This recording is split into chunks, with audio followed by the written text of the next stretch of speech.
Hello दोस्तों, नमस्कार। Welcome to my YouTube channel Sanjay Mishra the story teller. किस्से कहानियों के इस अद्भुत संसार में आपका फिर से स्वागत है। अभी तक मेरी 6 कहानियाँ यूट्यूब चैनल पर आ चुकी हैं, जिन्हें आपने बहुत सारा प्यार व आशीर्वाद दिया है। इसके लिए मेरी तरफ से धन्यवाद, आभार, शुक्रिया, अभिनंदन। दोस्तों, आम तौर पर हम सभी लोग अपने प्रोफेशन या पेशे से संतुष्ट नहीं होते। हमें ये लगता है कि सामने वाले का काम हमसे ज़्यादा बेहतर है, और यदि हम वो कर रहे होते तो अच्छी पोजीशन में होते, अच्छी स्थिति में होते। और अमूमन सामने वाला भी यही सोचता है कि काश वो हमारा काम कर रहा होता तो वो ज़्यादा अच्छी स्थिति में होता। ये एक किस्म की मानव प्रवृत्ति होती है। आप किसी वकील से मिलेंगे, डॉक्टर से मिलेंगे, टीचर से मिलेंगे, सरकारी कर्मचारी से मिलेंगे, पॉलिटिशियन से मिलेंगे, व्यापारी से मिलेंगे, वो आपको 10 तरीके की समस्याएं अपने काम से संबंधित बता के आपके सामने रख देगा। हम कभी भी ये नहीं महसूस कर पाते कि जो काम हमारा है वो अच्छा है, उसमें हमें सुखी रहना चाहिए।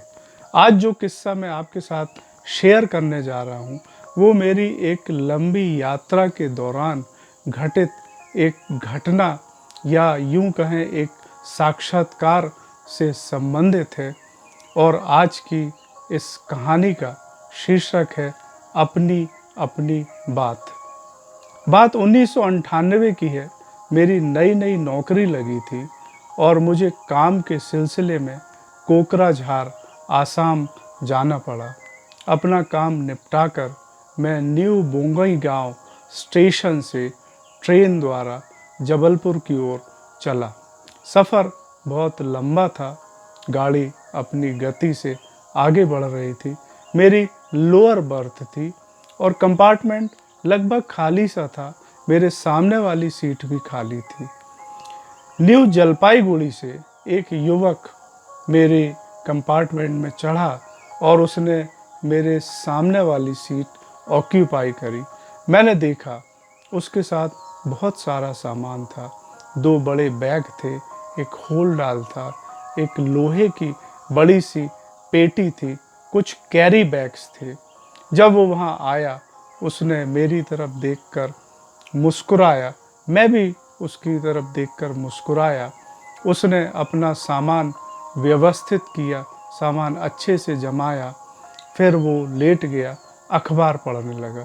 मैं भी उस वक्त नॉवेल पढ़ रहा था, लेकिन मैं मन ही मन खुश था कि चलो अब ये लंबा सफ़र अच्छे से कटेगा, क्योंकि जो आगंतुक मेरे सामने था वो लगभग मेरी ही उम्र का था, 27-28 साल का। तो मैंने ये महसूस किया कि एक ही उम्र के लोग बहुत सारी बातें कर सकते हैं, इसलिए मैं खुश था। दूसरा कारण ये था कि लंबे सफ़र की जो बोरियत है वो भी बातचीत से टल जाएगी, अच्छा लगेगा। शाम हो चली थी। चाय वाले हॉकर्स ट्रेन में कंपार्टमेंट में चाय चाय कहते हुए घूम रहे थे। मैंने एक चाय वाले को रोका और उससे 2 कप चाय खरीदी, एक अपने लिए, एक सामने बैठे व्यक्ति के लिए। जब मैंने उसे चाय दी तो उसने भी अपने बैग से कुछ खाने का सामान निकाला। हम दोनों चाय पीने लगे, कुछ स्नैक्स खाने लगे, और इस तरीके से बातचीत का सिलसिला भी धीरे धीरे शुरू होने लगा। मैंने उसे बताया कि मैं संजय मिश्रा हूँ और एक रेसिडेंशियल स्कूल में इंग्लिश टीचर हूँ। अभी अभी बमुश्किल 5-6 महीने पहले ही मेरी नौकरी लगी है। मैं जबलपुर का रहने वाला हूँ। उसने भी अपने बारे में बताया कि उसका नाम रमेश चंद्र मीणा है और वो राजस्थान बीकानेर का रहने वाला है। फ़िलहाल वो सोल्जर के रूप में नाथुला पास, सिक्किम, चाइना बॉर्डर पर पोस्टेड है और छुट्टी में अपने घर जा रहा है। ये हम लोगों की औपचारिक बातचीत की शुरुआत थी। फिर तो बातों का एक लंबा दौर चला, अनेक किस्म की बातें हुई। मैंने आपको बताया हम लोग हम उम्र थे, तो बातों का खजाना भी काफ़ी लंबा था, बड़ा था। दोस्तों, आगे जब हम लोगों ने बातें की तो बहुत सी बातें हुई, कई तरह की बातें हुई, लेकिन मैं आपसे उस बातचीत का जो हिस्सा शेयर कर रहा हूँ वो ही आज की कहानी का आधार है। मैंने उसे बताया कि रमेश जी, मेरी जो नौकरी है बहुत सेंसिटिव है, बहुत कठिन है। 24 घंटे हम लोगों को स्कूल के कैंपस में ही रहना पड़ता है, बच्चों की देखभाल करना पड़ती है, कभी भी कुछ भी हो सकता है और उनकी रिस्पॉन्सिबिलिटी हमारे ऊपर होती। मैंने तमाम किस्म की शिकायतें उसके सामने उड़ेल के रख दी। मैंने बताया कि रमेश जी, कभी कभी हम लोग सुबह 7 बजे जो शूज़ पहनते हैं वो रात के 11 बजे उतरते हैं। दिन भर हम लोग अपने काम में इतना बिजी रहते हैं, बच्चों को पढ़ाना, उनकी देखभाल करना, बहुत सारी एडमिनिस्ट्रेटिव प्रशासनिक जिम्मेदारियां, कोई बच्चा बीमार हो जाए तो उसकी देखरेख करना, किसी बच्चे की किसी से लड़ाई हो जाए उसकी देखरेख करना, और बहुत सारी ऐसी बातें होती हैं जिसमें हम लोग उलझे रहते हैं।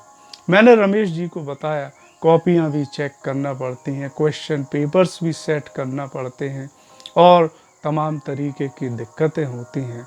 रमेश मेरी बात बड़े ध्यान से सुनता रहा, मंद मंद मुस्कुराता रहा, और जब मैंने अपनी बात समाप्त की तो उसने मुझसे पूछा कि संजय जी, आपने बताया कि आपकी नौकरी 24 घंटे की रहती है, बहुत डिमांडिंग नौकरी है, क्या सचमुच आप 24 घंटे काम ही करते रहते हैं?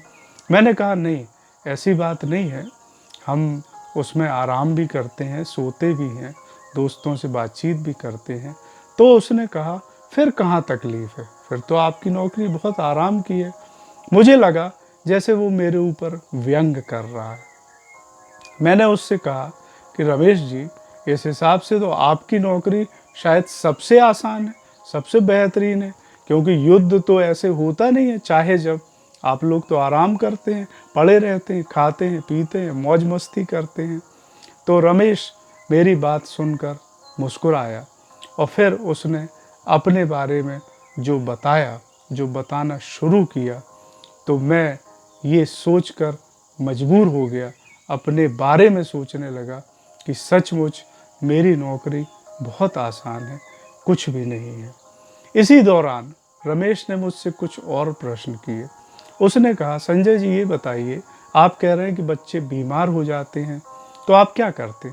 मैंने कहा मैं स्टाफ नर्स को सूचित करता हूँ, वो उनकी देखभाल करती हैं और फर्स्ट एड देती हैं। मान लीजिए कोई बड़ी कॉम्प्लिकेशन है तो उनको हॉस्पिटल भेजा जाता है, पेरेंट्स को हैंड ओवर किया जाता है। उसने कहा ठीक है, इसमें आपकी क्या तकलीफ़ हुई, क्या मुश्किल हुई? मैंने कहा नहीं, एक मानसिक तनाव तो रहता है। बोले कोई बात नहीं। फिर रमेश ने कहा कि आप कह रहे थे आपको कॉपीज़ चेक करना पड़ती, तो आप बताएंगे आप कॉपीज़ कहाँ चेक करते? मैंने कहा आम तौर पर अपने क्वार्टर पे करता हूँ। तो उसने एक प्रश्न किया कि जब आप कॉपी चेक करते हैं तो क्या आपके सर के ऊपर पंखा चलता है? मैंने कहा हाँ बिल्कुल, फ़ैन चलता रहता है। फिर उसने पूछा कि बीच बीच में आपको आपकी श्रीमती जी चाय भी दे देती होंगी? मैंने कहा बिल्कुल मिलती है चाय, कभी स्नैक्स भी मिल जाता है यदि मैं डिमांड करूं। तो उसने कहा कि फिर तो आपकी नौकरी बहुत आसान है। मुझे बार बार लग रहा था कि वो ऐसा कह के मेरा मजाक उड़ा रहा है, लेकिन दोस्तों, जब रमेश ने अपनी आप बीती बताई तब मैंने महसूस किया कि सचमुच दूसरों के काम कितने बड़े होते हैं, कितने महान होते हैं।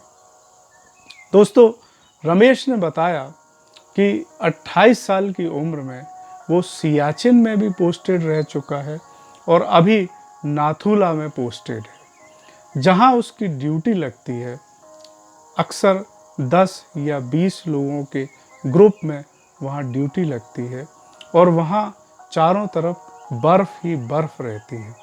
लगभग 14,000 फीट की ऊंचाई है और टेम्परेचर -10 से लेके -25 डिग्री सेल्सियस तक होता है। ये सुन के मेरे रोंगटे खड़े हो गए। उसने बताया कि संजय जी, जितनी देर हम लोग ड्यूटी पर रहते हैं, आप ये मान के चलिए कि हम लोगों को एक एक पल ऐसा लगता है कि जैसे हम कई साल गुजार रहे हैं, क्योंकि मौसम वहाँ का बड़ा विपरीत होता है। ठंडी हवाएं चलती हैं, ऊंचाई होने के कारण ऑक्सीजन की बहुत कमी होती है। रमेश ने बताया कि जब हम लोग वहाँ बर्फीली स्थानों पर ड्यूटी देते हैं तो हमें ऐसा लगता है कि मान लो हम किसी एक अलग दुनिया में आ गए हैं, क्योंकि और कोई दिखाई नहीं पड़ता। हम 8-10 साथियों के अलावा खाना हमें फ्रेश नहीं मिल पाता है। हम अपने मन को मनाने के लिए कभी कभी कच्ची सब्जियों को चबाने लगते हैं, जिससे हमें ये एहसास हो कि हम कुछ ताज़ी चीज़ खा रहे हैं। हेल्थ की बहुत सारी समस्याएं होती हैं, सांस लेने में दिक्कत होती है, लंग्स में पानी भर जाता है, डायरिया हो जाता है, हेयर प्रॉब्लम्स हो जाती हैं, स्किन प्रॉब्लम्स हो जाती हैं। उसने बताया फ्रॉस्ट बाइट, सनबर्न जैसी समस्याएं बड़ी आम हैं। ऐसी बहुत सारी दिक्कतें होती हैं और हर पल हम लोग उस चुनौती से जूझते हैं। रमेश की बात सुनते सुनते मुझे लग रहा था कि सचमुच ड्यूटी तो ये होती है, कठिनाई या समस्या तो ये होती है। रमेश ने मुझसे एक प्रश्न किया कि संजय जी, आप ये बताइए कि जब जब आप ड्यूटी करते हैं, जब आप अपनी नौकरी करते हैं, तो क्या आपको मौत का खौफ रहता है? मैंने कहा बिल्कुल नहीं, ऐसा तो कुछ नहीं होता है। उसने बताया कि वो लोग, वो जो सोल्जर्स रहते हैं, जो नाथुला बर्फीले स्थानों पर रहते हैं, वो हर पल मौत का सामना करते हैं। उसने मुझसे आगे कहा कि कब एवलांच आ जाए, बर्फीला तूफान आ जाए, कोई भरोसा नहीं है। कब बर्फ़ धसकने लगे और आप उसके साथ अंदर चले जाएं, इस बात का भी कोई भरोसा नहीं है। मौत हमेशा सर के ऊपर मंडराती है। रमेश ने कहा कि संजय जी, अभी आपने मुझसे कहा था कि हम लोग आराम करते हैं, युद्ध कहाँ रोज़ रोज़ होता है। आपने बिल्कुल सही कहा, लेकिन संजय जी, मैं आपको बताना चाहूँगा कि हम लोग जब ड्यूटी पर रहते हैं तो उस पोजीशन पर ही रहते हैं कि शायद अगले पल युद्ध हो जाए और हमारे पास उसकी तैयारी रहती है। हम लोग बिल्कुल फालतू नहीं बैठते हैं इस इंतज़ार में कि जब युद्ध होगा तब देखा जाएगा। उसने मुझे एक और बड़ी भावनात्मक बात बताई, जिसको सुन के मैं द्रवित हो गया। उसने कहा, संजय जी, जब हम लोग आर्मी ज्वाइन करते हैं और घर से विदा लेते हैं तो हमारे माता पिता हमें ये सोच के विदा देते हैं कि ये लड़का अब हमारा बेटा नहीं है, बल्कि भारत माता का बेटा है। और हम लोग भी जब ड्यूटी ज्वाइन करते हैं तो यही सोच कर ड्यूटी ज्वाइन करते हैं कि अब हमें जो कुछ भी करना है वो अपने उन माता पिता के लिए नहीं करना जिनने हमें जन्म दिया है, बल्कि अपनी भारत माता के लिए करना है। रमेश ने बताया कि हम सभी सोल्जर्स की ये तमन्ना रहती है कि हम जब भी शहीद हों, जब भी हमारी मृत्यु हो, तो हमारा शव तिरंगा में लिपट कर हमारे घर पहुँचे। ये सब बातें सुनकर मैं सचमुच बेहद भावुक हो गया, इमोशनल हो गया। मुझे बहुत दुख हुआ। मुझे अपने बर्ताव पर भी थोड़ी शर्म आई, लज्जा आई कि बताओ, मैं देश के सेवा करने वाले एक सोल्जर से इस तरीके की बातें कर रहा था, अपनी आरामदायक नौकरी के बारे में शिकायतें कर रहा था। ये मुझे एहसास हुआ। इस बात को मैंने सीखा भी।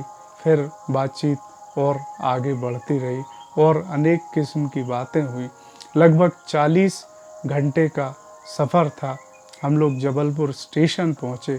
मेरे पास सिर्फ 2 बैग थे और उन बैग को उठाने के लिए मैं कुली का इंतज़ार करने लगा। लेकिन इस दौरान रमेश ने अपने दाहिने हाथ में लोहे की पेटी उठा ली थी और दोनों बैग उसके कंधे पर थे। होलडाल उसके बाएं कंधे पर था और जो छोटे छोटे कैरी बैग्स थे वो उसने अपने कलाई में अपने हाथ में लटका लिए थे। और जब तक मेरा कुली आता तब तक वो बाहर निकलने लगा था, मुस्कुराते हुए, मुझे टाटा करते हुए, इस उम्मीद के साथ कि शायद हम फिर कभी मुलाकात करेंगे, फिर कभी मिलेंगे। दोस्तों, आज की कहानी यहीं पर समाप्त होती है और इस कहानी का जो मुख्य सार है, जो मुख्य बात है, जो मैं आपको बताना चाहता हूँ संदेश के रूप में, कि हमें अपने काम से प्यार करना चाहिए। हमारा काम हमारे लिए बना है, या यूँ कहें कि उस काम के लिए हम बने हैं, इसलिए हमें बड़ी शिद्दत के साथ अपने कार्य को करना चाहिए। सबके काम महत्वपूर्ण होते हैं, हर काम इतना ज़रूरी होता है जो हमारे जीवन को चलाने के लिए आवश्यक है। जब आप रमेश जी जैसे बाकी सैनिकों की कहानियाँ सुनेंगे, उनके बारे में सोचेंगे, तो आपको मुझे पता चलेगा कि सचमुच ये ही सच्चे हीरो हैं जो देश की सीमाओं की रक्षा कर रहे हैं। अभी हाल ही में हमारे 20 सैनिक लद्दाख पर चाइना की आर्मी द्वारा शहीद कर दिए गए। बेहद दुख हुआ, उनकी शहादत पर पूरा देश गर्व कर रहा है, दुखी कर रहा है। मैं उन सभी सैनिकों को श्रद्धांजलि देते हुए, उनके आगे नमन करते हुए अपनी कहानी इस संदेश के साथ फिर से समाप्त कर रहा हूँ कि हमें सैनिकों का हमेशा सम्मान करना चाहिए। उनका स्थान हम सबसे ऊपर है, क्योंकि जब वो आर्मी में रहते हैं, जब वो बाउंड्री पर लड़ते हैं, जब बाउंड्री पर सुरक्षा देते हैं, तैनात रहते हैं, तभी हम खुशहाल जीवन देश के अंदर बिता पाते हैं। फिर से सभी सैनिकों को मेरा अभिनंदन, नमन, प्रणाम। मैं उम्मीद करता हूँ कि आप इसी जज्बे के साथ काम करते रहेंगे और हम जैसे छोटे लोगों को प्रेरणा देंगे कि हम भी देश के लिए कुछ ना कुछ ऐसा करें जिसके लिए हमें गर्व हो। आज की कहानी यहीं समाप्त होती है। हमेशा की तरह आपकी प्रतिक्रियाएं और अनुभव मेरे लिए इंतज़ार में रहेंगी। मेरे मेल आईडी gurusm70@gmail.com पर ज़रूर प्रेषित करें। अगली कहानी के साथ हम बहुत जल्द मिलेंगे। तब तक के लिए नमस्कार।